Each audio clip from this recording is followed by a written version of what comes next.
my god, guys. Oh, thank you so much for almost 2,000 subscribers. Oh my god. You should unsubscribe. Did you bring anything for show and tell? Here's mine.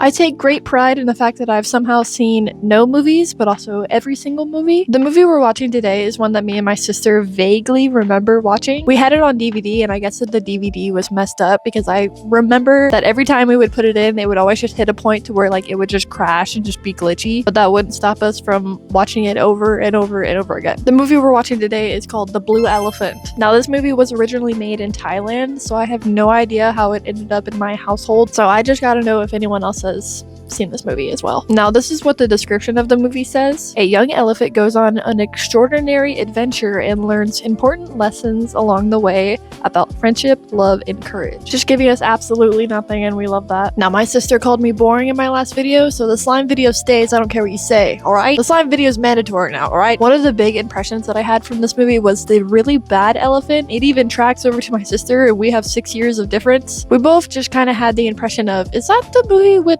do you remember the war elephants? But none of that really comes into it. They don't really come into that until later. We start off the movie by this one elephant going to grab some water because I guess a new elephant has been born and they want to wash him up and stuff. Now, our main character's name is Konkue. That's just a little bit too hard for me to say, so I will be giving nicknames to some of them because they're just a little not dyslexic friendly and I will forget and mess them up. We're kind of told right off the bat that this baby has a very influential father. I guess he was one of the big bad ones throughout the war, and every elephant there is just kind of oh, he's gonna be like his father, he's gonna be big and bad. I can just feel it. I can feel his energy. But they do all kind of get sad because I guess his dad did die and he's not around to meet his new son. I don't know, that's just kind of the implication that we get, and that's all that we get to learn before they grow up. We're showed this whole scene where he's playing with a bunch of frogs, as he doesn't really play well with the other elephants. There's this whole fighting scene of the bully being yeah, I'm big, bad, and strong, don't mess with me, I'm a jock. And the bully kind of takes one of the frogs and uses them as a volleyball. He gets kind of forced into a situation where he has to fight for his friend because he's not a ball, he's a frog that's inflated, and the bullies hit him just right where it hurts, bringing up his dad saying oh, your dad's a coward and all that. I guess everyone else knows about his dad except him because he's pretty heartbroken by this information. He's just kind of how dare you. They end up fighting and pushing back and stuff. He ends up rolling him off the hill. One thing that this movie does do a lot that I didn't really remember is that, so you get introduced to this bird character. He keeps on saying how he's a royal messenger and he's the carrier pigeon, and he does a voiceover at this point of saying how he didn't know that this kid was going to change his life and stuff, and that's how we get moved over to where he comes back over with his mom, and his mom is really upset because he's not supposed to be fighting, I guess because she doesn't, ever since their dad and stuff, they just kind of look down upon fighting, which is understandable. I mean, he got sent off to the war and you never saw him again. This movie also, it has such a weird way of moving so fast and so slow at the same time. You're put into the situation where you're fighting the frogs and stuff, but then also you switch over to the parents where they see a bunch of soldiers and stuff and the bullies come over real quick. It's just pick a pace. I don't know. The bullies come back over and they're oh, there's a bunch of soldiers, can we see them and stuff? And of course they're no, because they don't want to get involved into any of the fighting. It's in this moment where we are confirmed that his mom never told him about his dad, because while they're trying to sleep, they have this whole fight of him being why won't you tell me who's my father? That dude you're always talking about, is that my dad? He gets pretty upset by her pretty much basically confirming that that is his dad, and this becomes this kid's whole personality of I have to find my dad, because even though that his mom is hey, he's not coming back, he's still fully escapes in the middle of the night going to that camp trying to find his dad. I gotta say, dude, if he was around the corner, I'm sure you would have seen him by now. So going to that camp is kind of useless, just putting yourself in danger. He gets chased around and stuff at this camp. On his way through the camp, he asks a bunch of cows, being hey, have you seen my dad? Is there any other elephants and stuff? They direct him to this big tent to where there is the big scary elephant. The elephant's name is the Black Elephant. Now, just this scene of the elephant in the tent haunted me for years. I still remember what it looks like. I don't know, I had nightmares about this elephant for a long time. Like rewatching the movie, I definitely thought that the elephant had a bigger role, but then whenever I saw that he's only realistically in 2 scenes, I was like, huh, he had a very long lasting impression on me. So if you're 4 and you're watching this, nightmare. I can only assume that this kid just wants to die, or that he just has no idea of what personal space is, because he goes up to this elephant full on climbing onto him. Like, dude, I would be swatting away that kid like a damn bug. Get out of here, dude. Like, I gotta say, it's pretty cool that he hit him like that, because he kind of deserves it. He gets chased around more around the camp, and he runs into a tent, and like all of the dudes chasing him just kind of back down. I guess this is the haunted house, and we get to meet this kid. You know, he comes out of the shadows very creepily, and I gotta say, this kid looks like Prince Zuko. I didn't know that he was so into elephants. That's his real backstory. He just has a thing for elephants.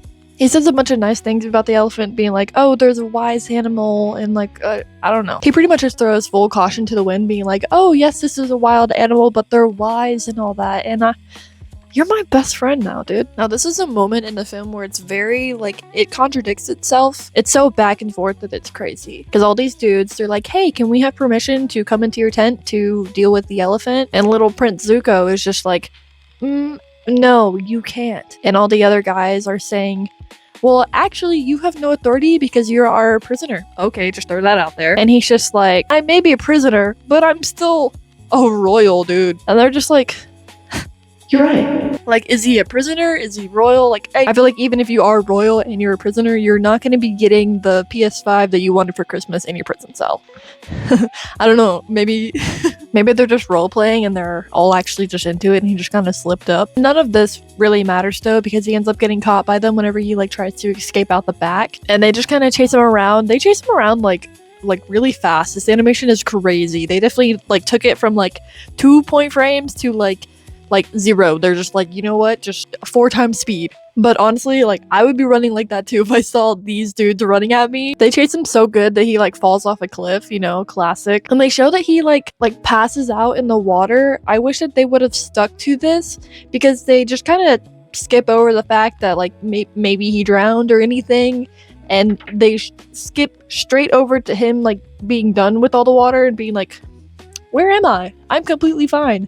I might be 8 and about to die and almost drowned, but I made it out. Now, I do understand that like sometimes like the only good way to do a transition is just to quick cut to get to what you need to. Like, did he hit his head? Is that why he's unconscious? Who knows? But he makes it out. He realizes that he's farther away than he's ever been, that he's never going to see his family again. There's this moment where he's trying to get some food because, you know, he almost died. And he comes face to face with a new main character. It's a cute little pretty pink elephant. As a child, I did not know if you ever have that moment where you're just like, you know, I don't know if I want to be here or if I want to do her. That was me as a kid with this elephant, like 100%, dude. Because like I remember this scene of her giving him this like little fruit thing very well. I thought the scene was a lot longer. It's not.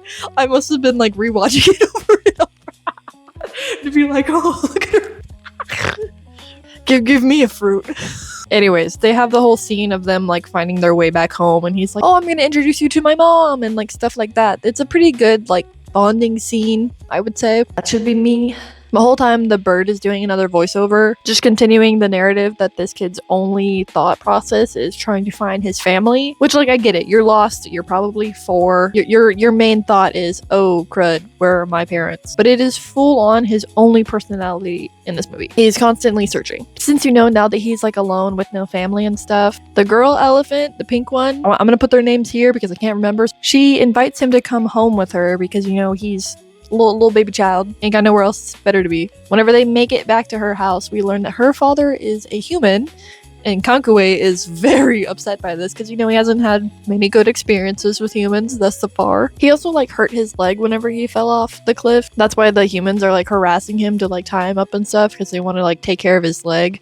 Because we eventually find out that this farm is like an elephant training thing. Like, that's what they do. That's what her dad is. She's an elephant trainer. Konkue has a whole moment of being like, the elephants aren't free. Look, they're slaves. He says that. And the pink elephant is just like, no, everyone's free here. They're just training. Throughout this whole movie, we have like a whole like background lore going on about this big war.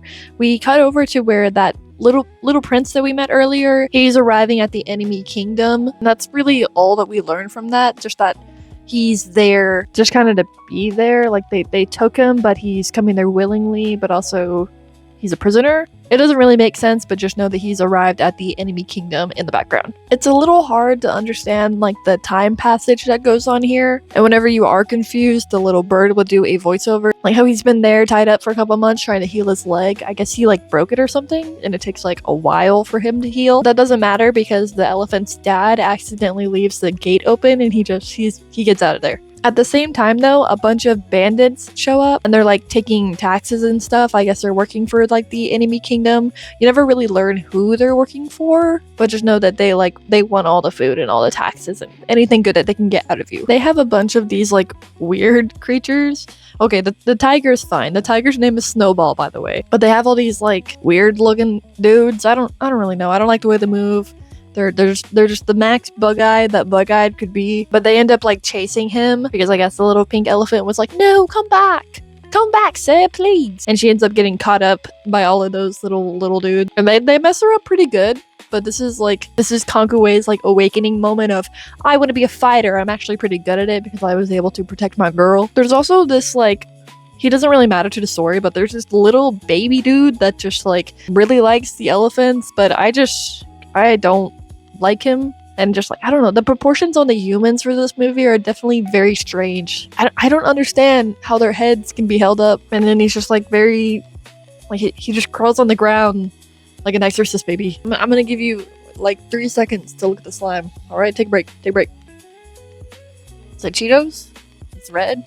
Feels like a waste of product. The messenger bird comes back with the message, and this is where we learn that guy is an elephant trainer. It takes a couple scenes before they actually like outright tell us. They cut to later at night whenever he's talking about how he wants to find his dad, and the bird is just like, well, if he was a royal elephant, he would be in the kingdom, and you can't go meet a royal elephant unless you are a royal elephant. This is what throws the whole movie in action, because it turns out that letter is the king pretty much saying that he wants to have all these elephants trained so that he can find his royal elephant because of the whole war and stuff. He wants to be able to pick his favorite to like joust people. So they build this whole like training camp for the elephants, and I don't know if the animals can talk in this. It's kind of avoided. They don't really bring it up on if the people can understand, but there are a lot of scenes where they are addressing the animals like outright, because whenever they're building the training camp, they're like, all right, this is what we have to do.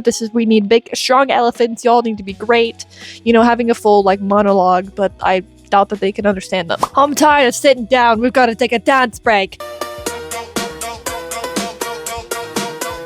We get a whole montage of the elephants getting big and stronger and stuff. Pretty impactful. I definitely remember like feeling like, yes!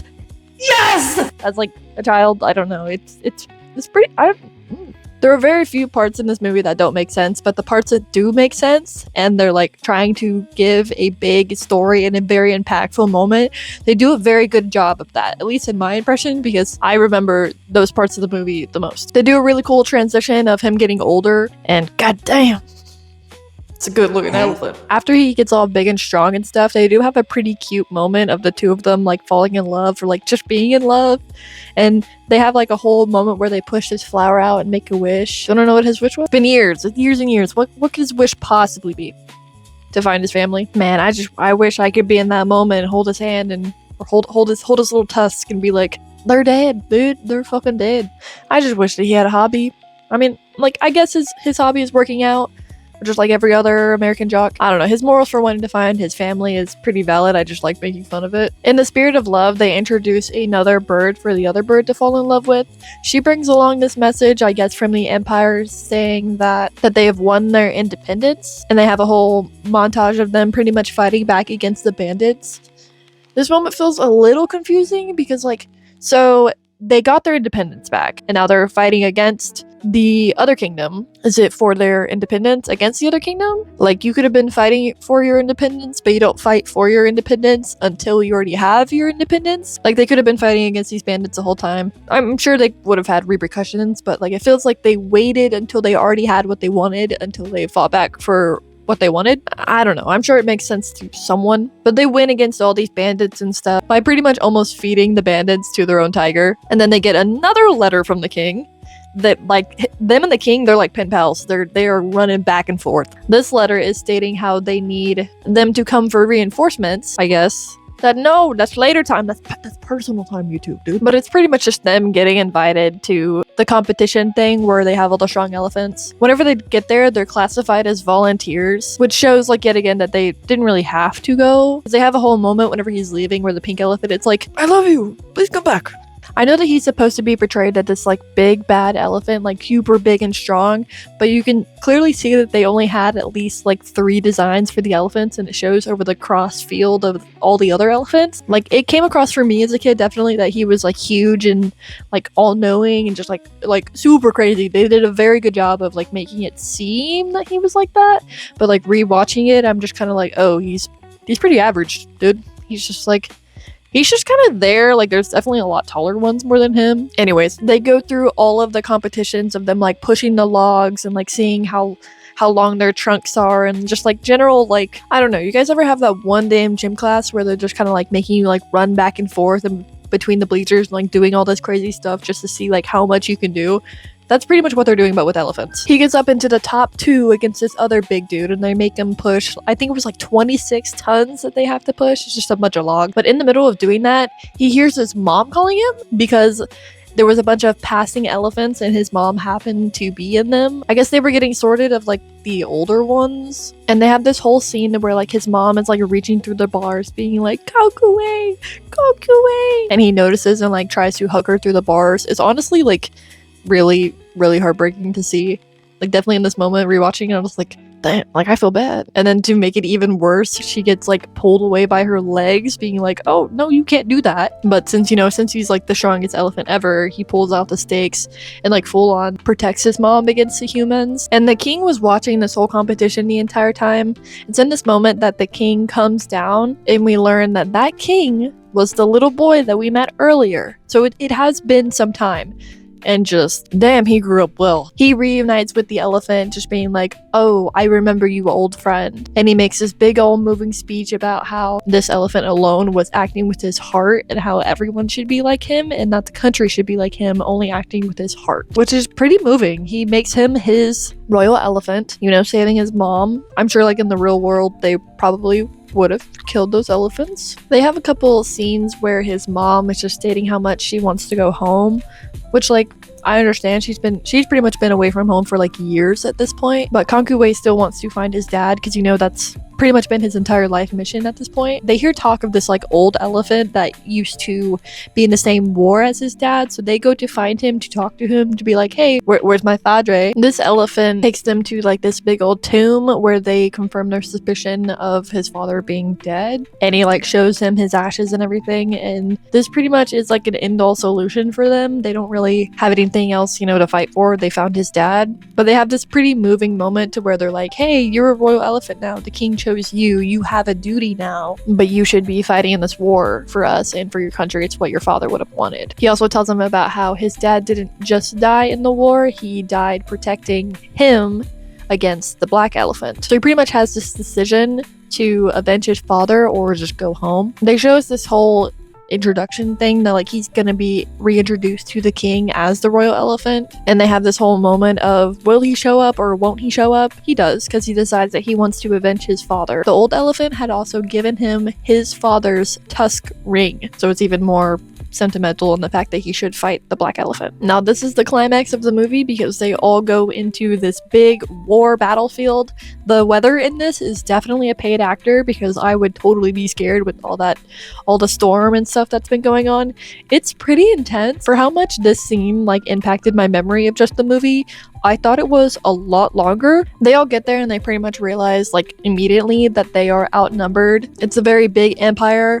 I don't know, you never really learn like what the other empire is. We learn here their colors, they're green. There isn't really like a plan going in. It's kind of like a fend for yourself all kind of thing. But Kankue is kind of like the big bad dude at the front of the pack. He's trying to make it to the other royal elephant, I assume. You eventually hear like this big old roar, and that's whenever like the big bad elephant comes in. you don't even understand how clear my memory is of just this scene of the dark elephant. I genuinely thought that the elephant, and my sister, we both assumed that this elephant had such a bigger role. They do a very good job of making this thing seem menacing and just huge and like just all powerful. With that, the scene of them fighting is not very long. They pretty much like fight back and forth, and he eventually just kind of pushes him over and he's dead. Which, like, I get it. I'm sure that the black elephant at this point is like hundreds of years old, because if he was able to fight his father back then and be as big as a badass as he is and still be as big as a badass as he is, he's got to be like got them creaky bones or something by now. So I'm sure that push is all it took. I didn't expect it to just kind of just end kind of like that. It ends pretty shortly after that. We have a montage with the bird monologuing over it, talking about how he became the new protector of the land, and like that's it. It kind of just shows a bunch of pictures of like screen grabs from the movie, trying to be one of those movies where like they show behind the scenes stuff. I don't know. I feel as if the concept for the story was there. They had everything they needed. There were just